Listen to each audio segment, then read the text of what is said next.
ನಮಸ್ಕಾರ. ತಮಗೆಲ್ಲರಿಗೂ ಗೊತ್ತಿರೋ ಹಾಗೆ ಈ ಬೇಸಿಗೆ ಕಾಲದಲ್ಲಿ ರಾಜ್ಯದಲ್ಲಿ ಅಧಿಕ ಉಷ್ಣತೆ ಹೆಚ್ಚಾಗಿರುವಂತದ್ದು ನಾವು ನೋಡ್ತಾ ಇದ್ದೀವಿ ಮತ್ತು ಬಿಸಿ ಗಾಳಿ ಕೂಡ ಬೀಸ್ತಾ ಇರುವಂತದ್ದು ಕೆಲವು ಜಿಲ್ಲೆಗಳಲ್ಲಿ ಹೆಚ್ಚಾಗಿರುವುದರಿಂದ ಈ ಒಂದು ಬೇಸಿಗೆ ತೀವ್ರತೆ ಈ ರಾಜ್ಯದಲ್ಲಿ ನಾವು ಕಾಣ್ತಾ ಇದ್ದೀವಿ. ಇದರ ಪರಿಣಾಮ ಆರೋಗ್ಯದ ಮೇಲೆ ಕೂಡ ಬೀರುತ್ತೆ. ಮುಖ್ಯವಾಗಿ ನಮ್ಮಲ್ಲಿರುವಂಥ ನೀರಿನ ಅಂಶ ಕಮ್ಮಿ ಆಗೋದ್ರಿಂದ ಅದು ಡಿಹೈಡ್ರೇಷನ್ ಅಂತ ಏನು ಹೇಳ್ತೀವಿ, ಅದು ಬಿಸಿಲು ಇದ್ದಾಗ ಹೊರಗಡೆ ಹೆಚ್ಚು ಹೋಗುವಂಥದ್ದನ್ನು ಕಡಿಮೆ ಮಾಡ್ಕೋಬೇಕು. ಯಾವಾಗ ತೀವ್ರತೆ ಹೆಚ್ಚಿರ್ತದೆ ಅವಾಗ ಮನೆಗಳಲ್ಲೇ ಇದ್ರೆ ಅನುಕೂಲ ಆಗ್ತದೆ. ಬಾಯಾರಿಕೆ ಆಗತ್ತೆ ಅಂತ ಕಾಯೋದಕ್ಕಿಂತ ಹೆಚ್ಚಾಗಿ ಅವಾಗ ನೀರನ್ನು ಕುಡಿಯುವಂಥದ್ದು ಬಹಳ ಒಳ್ಳೆಯದು. ಮತ್ತು ಅದೇ ರೀತಿ ನಮ್ಮ ಆಹಾರದಲ್ಲೂ ಕೂಡ ಗಮನ ಕೊಟ್ಟು ಆಹಾರ ಸೇವನೆ ಮಾಡಬೇಕು ಅಂತ ನಮ್ಮ ವಿನಂತಿ. ಅದರಲ್ಲೂ ಹೆಚ್ಚು ನೀರಿರುವಂಥ ಆಹಾರ ಪದಾರ್ಥಗಳೇನಿದೆ ಅದನ್ನು ತಾವು ಬಳಸಬೇಕು. ಈಗ ಸೌತೆಕಾಯಿ ಇರ್ಬೋದು, ಕಲ್ಲಂಗಡಿ ಹಣ್ಣು, ಎಳ್ನೀರು, ಈ ಥರ ಒಂದು ಆಹಾರ ಒಂದು ಸೇವನೆಯನ್ನು ಮಾಡುವಂಥದ್ದು ಇದು ಅನುಕೂಲಕರ.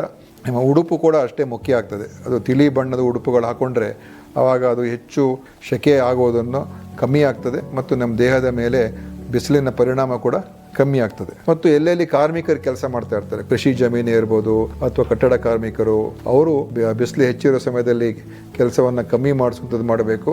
ಮತ್ತು ಅವರಿಗೆ ಅಗತ್ಯ ಇರುವಂಥ ನೀರಿನ ಸೌಲಭ್ಯ ಅದೆಲ್ಲವನ್ನು ಕೂಡ ಒದಗಿಸಿ ಕೊಡುವಂಥದ್ದು ಕೂಡ ಅಷ್ಟೇ ಮುಖ್ಯ. ಅದರಲ್ಲೂ ವಿಶೇಷವಾಗಿ ಗರ್ಭಿಣಿಯರು, ವೃದ್ಧರು ಮತ್ತು ನವಜಾತ ಶಿಶುಗಳು ಇಂಥವರು ಇನ್ನೂ ಹೆಚ್ಚು ಎಚ್ಚರಿಕೆಯಿಂದ ಇರುವಂಥದ್ದು ಮತ್ತು ಅವರನ್ನು ನೋಡ್ಕೊಳ್ತಾ ಇರ್ತಕ್ಕಂಥ ಯಾರು ಪೋಷಕರು ಅಥವಾ ಸಹಾಯಕರು ಇರ್ತಾರೆ ಅವರು ಕೂಡ ಇವ್ರ ಬಗ್ಗೆ ಹೆಚ್ಚು ಗಮನ ಕೊಡಬೇಕು ಅಂತ ನಿಮ್ಮಲ್ಲಿ ವಿನಂತಿ ಮಾಡ್ತಾ ಇದ್ದೀನಿ. ನಮ್ಮ ಇಲಾಖೆ ಕೂಡ ಇದರ ಬಗ್ಗೆ ಕೆಲವು ಕ್ರಮಗಳನ್ನು ತಗೊಂಡಿದ್ದೇವೆ. ನಮ್ಮ ಎಲ್ಲ ಸಮುದಾಯ ಆರೋಗ್ಯ ಕೇಂದ್ರ, ತಾಲೂಕಾ ಕೇಂದ್ರಗಳು, ಆಮೇಲೆ ಜಿಲ್ಲಾ ಆಸ್ಪತ್ರೆಗಳು ಹೀಟ್ ಸ್ಟ್ರೋಕ್ ಮ್ಯಾನೇಜ್ಮೆಂಟ್ ರೂಮ್ಗಳಂತ ಮಾಡಿದ್ದೇವೆ. ನಿಮಗೆ ಬೇಕಾಗಿರುವಂಥ ಏನು ಔಷಧಿಗಳಿರ್ಬೋದು, ORS ಇರ್ಬೋದು, ಅಥವಾ ಅಲ್ಲಿ ಒಳ್ಳೆಯ ಸೌಲಭ್ಯಗಳು, ಫ್ಯಾನು ಮತ್ತು ಐಸ್ ಕ್ಯೂಬ್ಸು ಮತ್ತೆ ಥರ್ಮೋಮೀಟರ್ಗಳು ಎಲ್ಲವನ್ನು ಕೂಡ ಅಲ್ಲಿ ಅಳವಡಿಸಿದ್ದೇವೆ. ಪ್ರತಿ ಸಮುದಾಯ ಕೇಂದ್ರದಲ್ಲಿ 2 ಬೆಡ್, ತಾಲೂಕು ಆಸ್ಪತ್ರೆಯಲ್ಲಿ 5 ಬೆಡ್ ಮತ್ತು ಜಿಲ್ಲಾ ಆಸ್ಪತ್ರೆಯಲ್ಲಿ 10 ಬೆಡ್ ಅನ್ನು ಪ್ರತ್ಯೇಕವಾಗಿ ಈ ಒಂದು ಉಷ್ಣತೆಯಿಂದ ಹೆಚ್ಚಾಗ್ತಕ್ಕಂಥ ರೋಗಗಳಿಗೆ ನೋಡ್ಕೊಳ್ತಕ್ಕಂಥದ್ದಕ್ಕೆ ನಾವು ಅದನ್ನು ಇಟ್ಟಿದ್ದೇವೆ. ಸೊ ಈ ರೀತಿಯಾಗಿ ಚಿಕಿತ್ಸೆ ನೀಡ್ತಕ್ಕಂಥದ್ದಕ್ಕೆ ನಮ್ಮ ವೈದ್ಯರು ಮತ್ತು ಸಿಬ್ಬಂದಿಯವರು ಕೂಡ ತಯಾರಾಗಿದ್ದಾರೆ.